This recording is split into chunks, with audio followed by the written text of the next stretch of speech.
বিসমিল্লাহির রহমানির রহিম। বাগেরহাট জেলা স্বেচ্ছাসেবক দলের প্রতিষ্ঠা বার্ষিকীর প্রোগ্রামে পৌর স্বেচ্ছাসেবক দলের অথবা জেলার অনেক কর্মীকে আমি দেখলাম যে এখনও তারা অনেক খারাপ অবস্থায় আছে। তারা অনেকে এই নিত্যপণ্য যেভাবে দাম, তার থেকে তারা তাদের ইনকাম থেকে বাজারঘাট করে বাচ্চা কাচ্চার পড়াশুনো বিভিন্নভাবে তারা খুবই বাজে অবস্থায় আছে। এখন তো আওয়ামী লীগ আমল নয়, এখন বিএনপি ক্ষমতায়, দল ক্ষমতায়। ওই সময় তো এরাই দলটাকে মিছিল মিটিংয়ে এরাই আসছে। এখন যারা পাঞ্জাবি পরে ঘুরে বেড়াচ্ছে এরা তো ছিল না, অনেকেই ছিল না, মুষ্টিমেয় কিছু মানুষ ছিল। এগুলো সবাই জানে, সবাইকেই পরিচিত, অথবা তার চেহারা পরিচিত, নামে অনেকে জানে না, কিন্তু যে চেহারা পরিচিত। অল্প সংখ্যক মানুষ ছিল, তাদের চেনা বড় মুশকিলের ব্যাপার না। অথবা এই যে পুরনো আওয়ামী লীগের সময় পুরনো যে সমস্ত কমিটির দিকে তাকালেই তো এদের খুঁজে বের করে নেওয়া যায়।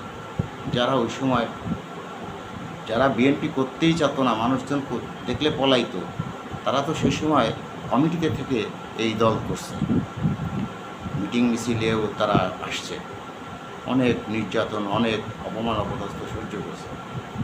তাই এখন উচিত যারা বড় বড় পদে বসে আছেন, এই কর্মীরা কোথাও যে একটা কন্ট্রাক্টরের সাইডেও একটা কাজের ভাগ নিতে যায় না, তারা একটা নিকল্প ভাগ নিতে যায় না, একটা হাট ঘাট কোথাও শোনা যায় না। এখন কি আমাদের উচিত না তাদের দিকে এখন তাকানো? তাই আমি সবাইকে অনুরোধ করব, যারা আছেন, যেরকম তালিম চাচা, সালামি সাহেব, ব্যারিস্টার সাহেব, এদের সবার কাছে অনুরোধ যে যারা তৃণমূলের যারা কর্মী কষ্ট করছে,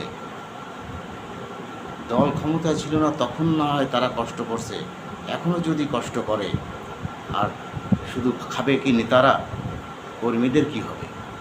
তাই আপনারা সবাই বিবেককে বিক্রি করবেন না। যারা কষ্ট করছে, যারা পরিশ্রম করছে, তাদের দিকে সবাই, যাই হোক না কেন, আপনারা কিছু তাকাইলে তারা অনেক মনের থেকে, তারা কোটিপতি হইতে চায় না, তারা তিনবেলা ভাত খেয়ে ভালোভাবে থাকতে চায়, এটুকুই তাদের কাম্য। যাই হোক, ধন্যবাদ সবাইকে, অনেক দীর্ঘ হয়ে গেল, এজন্য সবার কাছে ক্ষমা প্রার্থী।